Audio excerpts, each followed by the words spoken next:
There's senior day, and then there's your second senior day. Let's give you some baseline thoughts from an 84-51 UNC win over Notre Dame. Armando Bacot's final game, yes, his final game in his 5th year at the Smith Center, and what a way to go out. Of all the things he's done in his career here, 162 games, the most all-time in the ACC. UNC's all-time leading rebounder. He goes out with 2 threes in his last game here. They were calling him Trey-Cot or 3-Cot after the game. Hubert Davis did tell us that Bacot, you know, he has the green light to shoot a 3, just has to come at the right time, and no better moment than senior night. I'll let anybody on the team, you can use whatever is in your bag.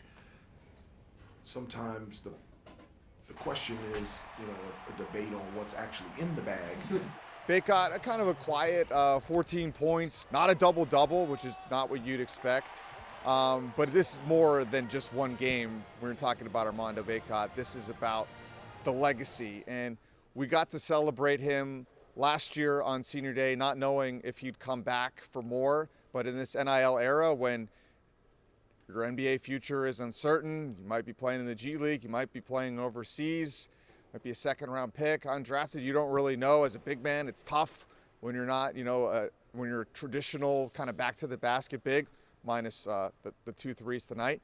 Why not come back? And that's what Bacot did. He's had a chance to rewrite his legacy after making the national championship 2 years ago, missing the tournament last year. And then you go all the way back to his freshman year, which was something he talked about after this game tonight.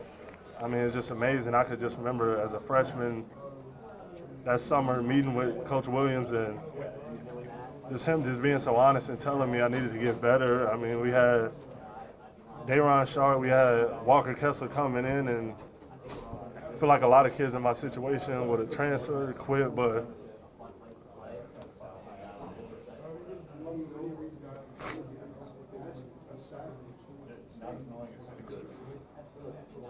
it just pushed me to go harder. And you gotta love too that he thanked the media.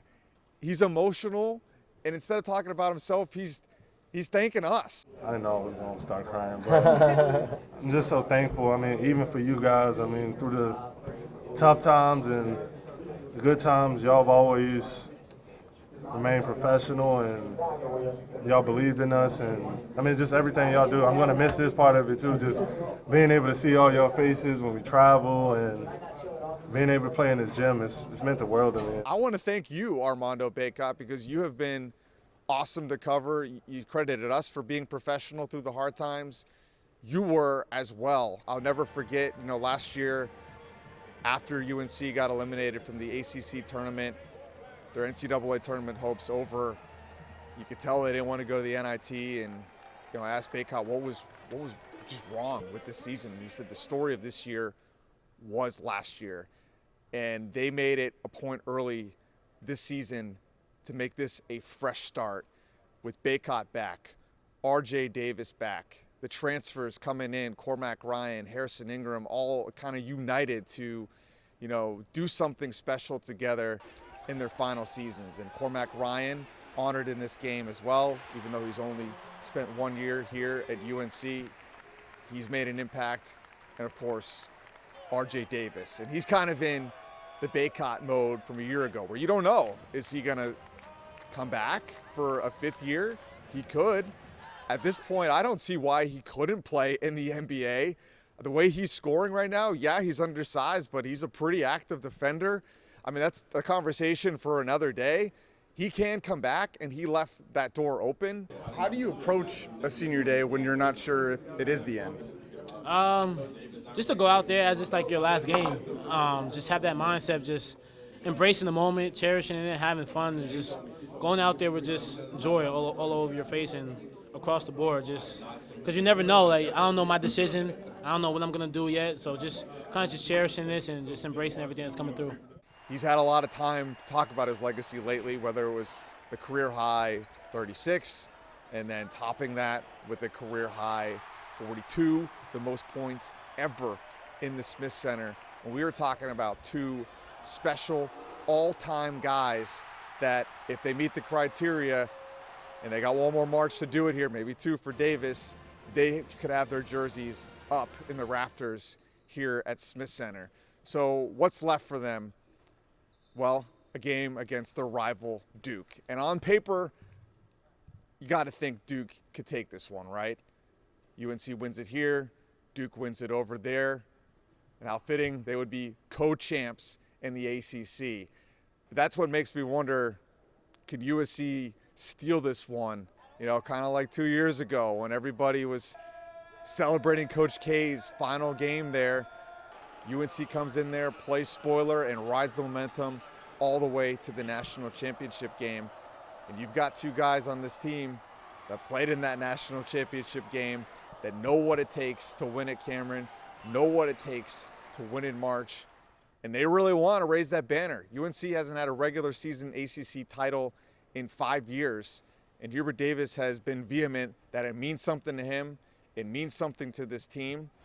So I wouldn't be surprised if they go into Cameron and steal it.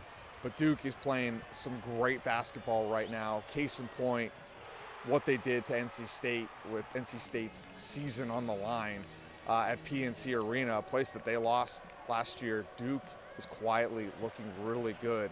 Ever since they lost here at Smith Center, they have rattled off multiple double-digit wins. They aren't just beating people, they are dominating. And Shire, he's got a short resume as a head coach, but that resume has shown that he gets teams to peak at the right time.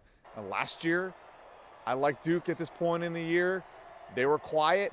They went into Greensboro and won the ACC championship. I thought they had a chance to make it all the way to the Final Four. They just ran into a buzzsaw in Tennessee. Problem with this year's team is no Derek Lively, and I think that could be another chip in UNC's corner again in this matchup. UNC's got a lot of pieces to throw at you down low, whether it is Bacot, who got the best of Kyle Filipowski in Battle of the Blues Part 1, and then off the bench, you've got Jalen Washington, you've got Jalen Withers, Harrison Ingram.